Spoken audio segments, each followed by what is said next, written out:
Assalamualaikum warahmatullahi wabarakatuh. Oke baik, terima kasih atas kesempatan yang diberikan kepada kelompok kami. Perkenalkan, nama saya Sadian Nulete sebagai ketua kelompok. Nama saya Bulan Mustari, saya Aminiarti Munarsi, Dan saya Fadli Nasir. Di sini kami akan mempresentasikan hasil laporan kami, yaitu Sistem Informasi dan Data pada KTP Dinas Kependudukan Catatan Sipil Tidore Kepulauan. Oke baik, masuk pada materi yang pertama yaitu definisi catatan sipil dalam kurung capil.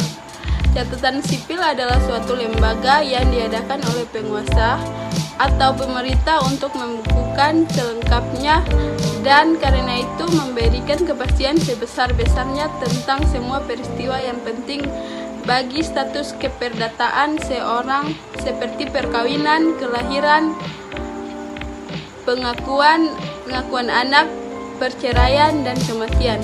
Tujuannya untuk mendapatkan data selengkap mungkin agar status warga masyarakat dapat diketahui.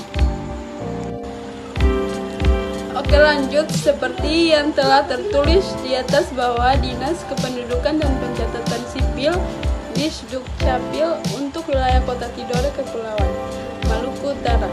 Disdukcapil Tidore Kepulauan merupakan instansi pemerintah yang bertugas dalam pembantuan di bidang kependudukan dan pencatatan sipil dan tugas lainnya yang diberikan sesuai dengan lingkup tugas dan fungsinya di wilayah Tidore Kepulauan.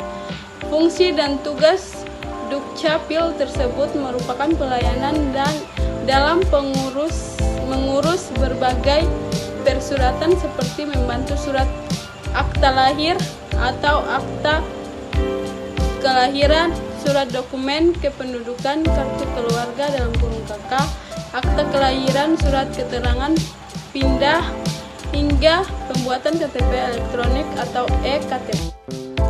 Waktu dan tanggal pelaksanaan hari Rabu tanggal 30 Mei 2023 jam 13.00 sampai dengan 16.00 waktu Indonesia Timur. Narasumber M. Hasbi KF Marsaoli S. SOS. Berikut ada beberapa pertanyaan yang sempat kami tanyakan di kantor Capil Tidore Kepulauan. Yang pertama, fungsi KTP sendiri untuk apa? Yang kedua, dalam pembuatan KTP, dokumen yang dibutuhkan apa saja? Yang ketiga, di Capil Tidore Kepulauan sendiri, apakah sudah menerapkan sistem pembuatan secara online? Yang keempat, kalau memang sudah menerapkan sistem secara online, apakah ada hambatan? Yang kelima, setelah dari memasukkan dokumen yang diperlukan dalam membuat KTP, berapa lama hari KTP bisa diambil? Yang keenam, bagaimanakah sistem backup data? Yang ketujuh, ketika anak di bawah umur atau belum di bawah 17 tahun sudah menikah, apakah bisa membuat KTP? Selanjutnya, sistem online Capil Tidore Kepulauan. Dalam pembuatan KTP sendiri, Dinas Kependudukan dan Catatan Sipil Tidore Kepulauan telah menerapkan sistem online ke dalam pelayanannya. Pelayanan online ini tidak hanya pada KTP, tetapi juga pada dokumen kependudukan lainnya seperti kartu keluarga, akta kelahiran, dan lain-lain. Tetapi apabila masyarakat sudah melakukan daftar online, mereka harus datang ke kantor Disdukcapil untuk melakukan perekaman seperti sesi foto untuk KTP, perekaman sidik jari, dan scan retina mata. Lanjutannya, seperti yang telah dipaparkan oleh narasumber kami pada wawancara, yaitu Bapak M. Hasbi KF Marsaoli SOS, bahwa kartu tanda kependudukan atau KTP yaitu untuk identitas jati diri dan sebagai tanda pengenal atau bukti yang sah. Pada slide ini ada perekaman KTP elektronik, di mana yang pertama masuk, kemudian menuju front office, mengambil nomor antrian, lalu menunggu panggilan nomor antrian. Kemudian masyarakat melakukan perekaman KTP elektronik, di mana melakukan foto, perekaman sidik jari, dan scan retina mata. Lalu masyarakat membawa surat keterangan sambil menunggu proses penunggalan data.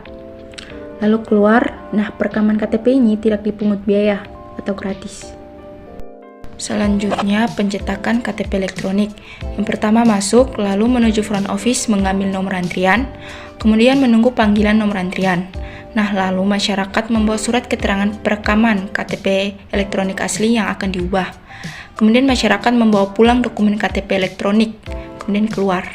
Waktu Waktu penyelesaian 1 jam sampai dengan 1 hari maksimal. Tidak dipungut biaya atau gratis. Kemudian pada slide ini yaitu ada sistem backup capil, di mana sistem backup capil dilakukan secara terpusat karena mengacu pada pendekatan salinan data kependudukan berbagai wilayah atau kabupaten kota yang dikumpulkan dan disimpan dalam satu lokasi atau sistem pusat. Nah, sistem ini memungkinkan pemulihan cepat dan akurat data kependudukan dalam situasi darurat.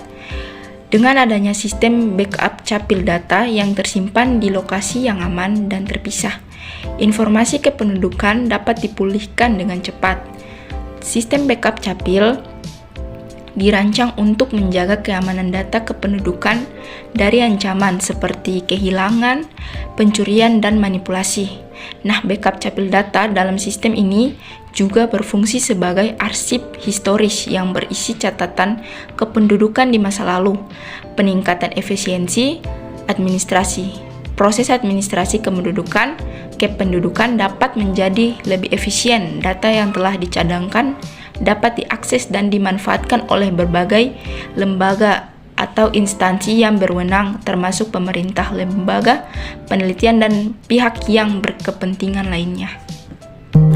Selanjutnya, NIK atau nomor induk kependudukan. Setiap penduduk wajib memiliki NIK. NIK dicantumkan dalam setiap dokumen kependudukan dan menjadi dasar penerbitan dokumen layanan publik lainnya. Apabila ada kesalahan NIK, seperti NIK yang tidak terdaftar, itu ada kesalahan karena salah dalam penulisan nama yang kurang jelas.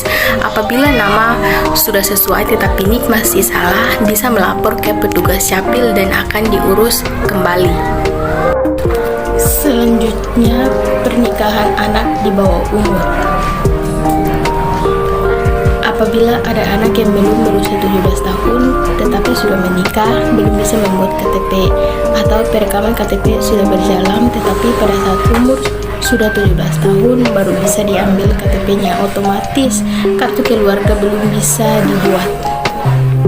Dari hasil ini dapat disimpulkan bahwa tugas kami sangkut pautnya dengan materi Sistem Informasi Manajemen pertemuan kedua pada sub pokok pertama, yaitu model sistem umum perusahaan. Pada sub pokok pertama ini membahas tentang rencana, representasi, atau deskripsi yang menjelaskan suatu objek sistem atau konsep yang seringkali berupa penyederhanaan atau idealisasi, dan juga siklus perekaman dan pencetakan di atas sama seperti pada model sistem umum. Sistem umum ada dua, yaitu sistem lingkungan terbuka dimulai dari input lalu ke proses dan output.